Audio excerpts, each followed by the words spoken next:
Tommy,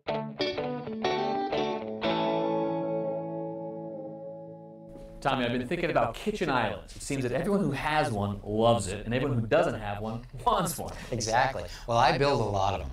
And you know what? Who wouldn't want an island? Think about it. They're great for prep area. They're great for sitting around and have a conversation. It's just a great part of the kitchen. And a renovation is the perfect time to put it in. But if you're not doing a renovation, there are some options, and here's one of them. This one can be rolled in and out of the space, and we just bought this right off the shelf and assembled it.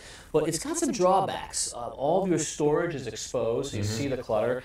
And to me, this just isn't big enough. Yeah, it is a little small.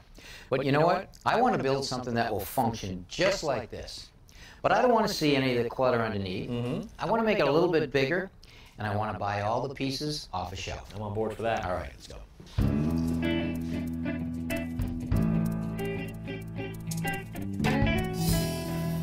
There's a lot of different choices when it comes to stock cabinets to choose from. We've got different finishes, different colors, different sizes, and different configurations. Now here's a base cabinet right here. It's got drawers in it. Really be nice idea, but the problem is although this is the right height now, once we add casters to it, it'll be too tall. Yeah, okay. And we can modify that simply by cutting off the bottom, and that will allow for a caster height. Yeah, but that's a little bit of work, right? Right. And the other issue is we'll have to finish the back because it's an unfinished back. So I'm getting the sense that you don't want to use this space right here. No, I think it would be a lot easier if we took a couple of upper cabinets. They're already 30 inches tall. All right, and so this one's actually going to come up when we add those wheels, so it'll be the perfect height. Exactly. Now, if we took some of these and we put them back to back, we now have finished ends and finished sides. Very clever, okay. So uppers, and what size are you thinking? Well, we got all different sizes. We got 18, 24, 30, 36. How about a couple of 30s? Okay, do that.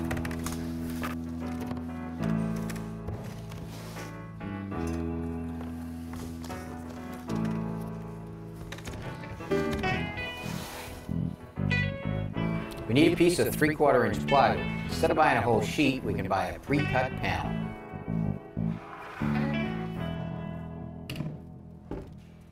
Now let's get some 4-inch casters. I want 2 of the brake and 2 that swivel.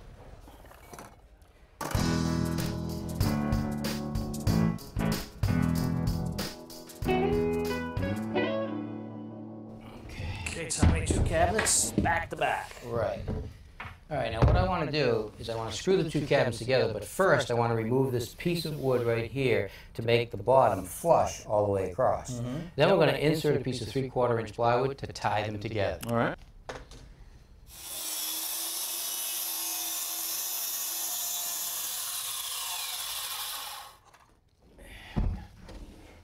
Okay, let's see how it fits. Put it in, push it together. Nice. Now we'll take it out.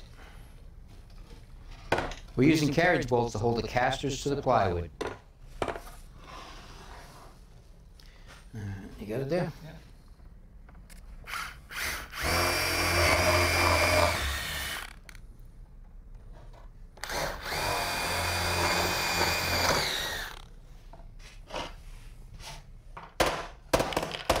We're driving the carriage bolts into the holes, and then we're cinching them down with nuts and washers, bringing their heads down flush with the plywood.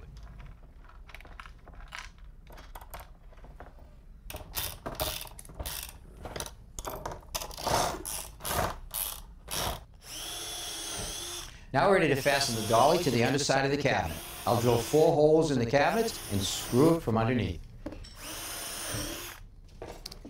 Okay.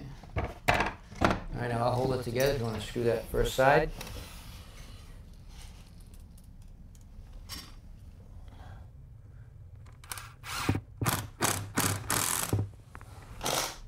Okay, good. Now if you want to squeeze the 2 cabinets together, make them even, and I'll screw up the other cabinet.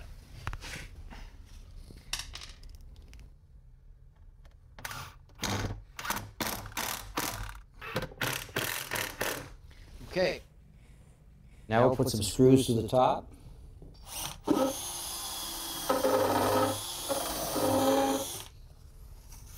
Now let me put a shim between the 2 cabinets so the backs don't pull apart. Okay.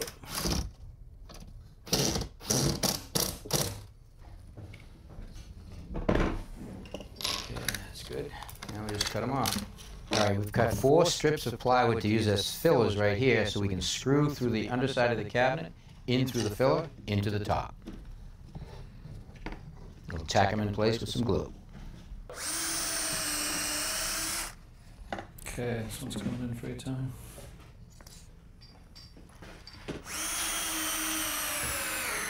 Now the nice thing about this design, we can use any kind of countertop we want. We can use stone, we could use laminate. In this case, we're going to use butcher block. All right, and what do you think about the length? Well, I'm thinking about 36 inches. That will give us a good size overhang on each side.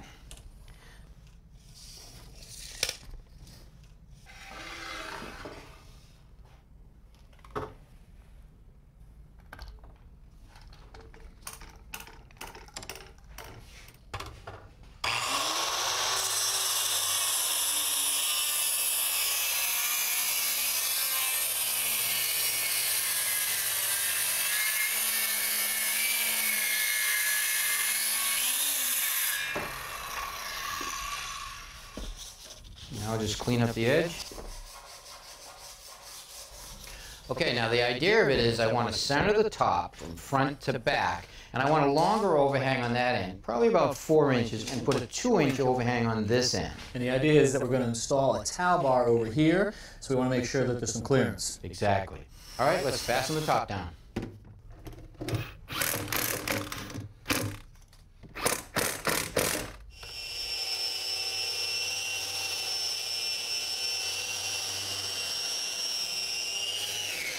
You can put just about any kind of finish on here that you want. You can stain it, or you can put a urethane on it, you can put a varnish on it, but because we're going to use it as a cutting surface, we want to use mineral oil. And because we're using mineral oil, you'll have to reapply it a few times a year. Okay, Tommy, we've got ourselves a towel rack and handle on this side. We've got all of our pots and pans nicely stored, but they're tucked away behind closed doors. Storage on the front and the back, and a nice big cutting surface. Right, and because it's on wheels, we could use it as a serving table, or we could tuck it away in a corner when not in use.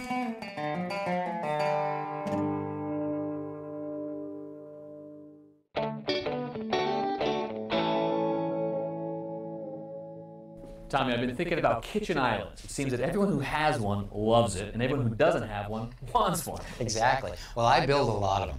And you know what? Who wouldn't want an island? Think about it. They're great for prep area. They're great for sitting around and have a conversation. It's just a great part of the kitchen. And a renovation is the perfect time to put it in. But if you're not doing a renovation, there are some options, and here's one of them. This one can be rolled in and out of the space, and we just bought this right off the shelf and assembled it. But it's got some drawbacks. All of your storage is exposed, so you see the clutter. And to me, this just isn't big enough. Yeah, it is a little small. But you know what? I want to build something that will function just like this. But I don't want to see